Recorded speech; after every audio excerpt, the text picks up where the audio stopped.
আসসালামু আলাইকুম। আজকে আপনাদের সাথে শেয়ার করব বেগুনের পোড়া ভর্তা। এটা খেতেও যেমন মজা আর করতেও খুব সহজ। চলুন শুরু করা যাক।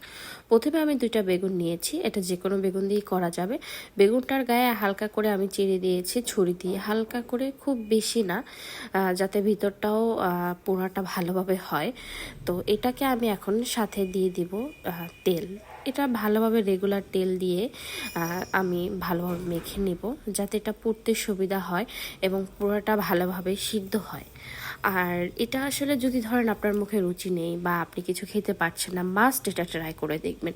এটা কিন্তু খুব সহজ, পাটায় কোনো ঝামেলা নাই, পাটা বাটাবাটি করতে হবে না, জাস্ট হাতে করে নেবেন। তো আমি 2টা বেগুনের গায়ে ভালোভাবে তেল দিয়ে মেখে নিয়েছি। এখন আমি এটাকে পোড়ানোর আর দেখাবো প্রসেসটা। তো এটা গ্যাসের স্ট্যান্ড, এটা যে কোনো গ্যাসের স্ট্যান্ডই আপনারা গ্যাসের সাথে থাকে, আর যদি না থাকে যে কোনো মুদি দোকান, সুপার শপে এটা পেয়ে যাবেন। তো আমি দিয়ে দিলাম, একটা একটা করে আমি পুড়িয়ে নিব সেম প্রসেসে।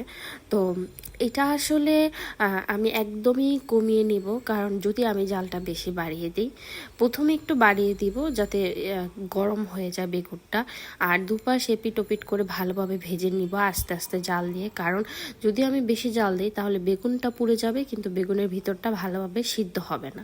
তো এই জন্য আমি আস্তে জাল দিয়ে এপিট ওপিট করে ভেজে দেব। তো আবার 2টা বেগুনই পোড়া হয়ে গিয়েছে। এখন এটা ঠান্ডা করে আমি এটাকে ভালোভাবে ক্লিন করে নেব। 2 পাশে আমি ভালোভাবে চামড়াটা ছুলে নেব। আর এটা কিন্তু খুব সহজেই উঠে আসবে। আর এটা কিন্তু অবশ্যই ঠান্ডা করে নেবেন। আর যদি সাথে সাথেই ভর্তা করতে চান তাহলে একটু পানিতে দিয়ে ঠান্ডা করে তারপরে ভর্তা করতে পারেন, তাতেও কোনো সমস্যা নেই। এপিস ওপিস আমি ভালো করে এটা ক্লিন করে নিব। আর এটা কিন্তু আমি হাতে ভর্তা করব, এটা কিন্তু পাটায় ঝামেলা নেই। আর এটা কিন্তু অনেক পুরনো একটা রেসিপি, যেটা আমি আমার নানি দাদিদের করতে দেখেছি, তাদের কাছ থেকে আসলে আমার শেখা। তখন তাই আপনাদের কাছে আমি শেয়ার করলাম যে এটা কিন্তু আপনারাও করতে পারেন খুব সহজেই। আপনি জ্বর বা অসুস্থ, আপনার কিছু খেতে ভালো লাগছে না, এটা করে আপনি নিমিষেই 1 প্লেট ভাত খেতে পারবেন। তো আমি নিয়ে নিয়েছি কাঁচা পেঁয়াজ, নিয়ে নিয়েছি শুকনো মরিচ, ধনিয়া পাতা আর স্বাদ মতো লবণ। এটা কিন্তু কাঁচা পেঁয়াজ দিয়েই খেতে ভালো লাগে আসলে। এটা বেরেস্তা করে অতটা টেস্ট পাবেন না যতটা কাঁচা পেঁয়াজ দিয়ে আপনারা খেতে খুব মজা পাবেন। তো মাস্ট এটা কাঁচা পেঁয়াজ দিয়ে ট্রাই করবেন। আর এটা কিন্তু ভালোভাবে আমি সব কিছু মেখে নিয়েছি। এখন আমি সরিষার তেল দেব, মাস্ট সরিষার তেল দিবেনই, তাহলে কিন্তু টেস্ট আরও ভালো লাগবে। যে সরিষা তেলের ঝাঁঝ ঝাঁঝ আর বেগুন পোড়ার যে একটা ফ্লেভার, দুটো মিলে জাস্ট একটা ইয়াম্মি আসবে।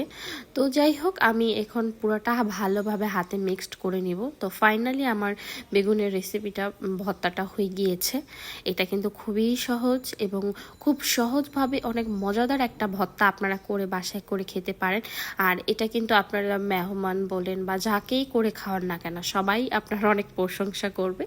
তো আজকে আমি আমার নানুর কাছ থেকে শিখেছি, তো এই সহজ রেসিপিটা আপনাদের সাথে শেয়ার করলাম। আপনারা কমেন্ট করে জানাবেন। আল্লাহ হাফেজ।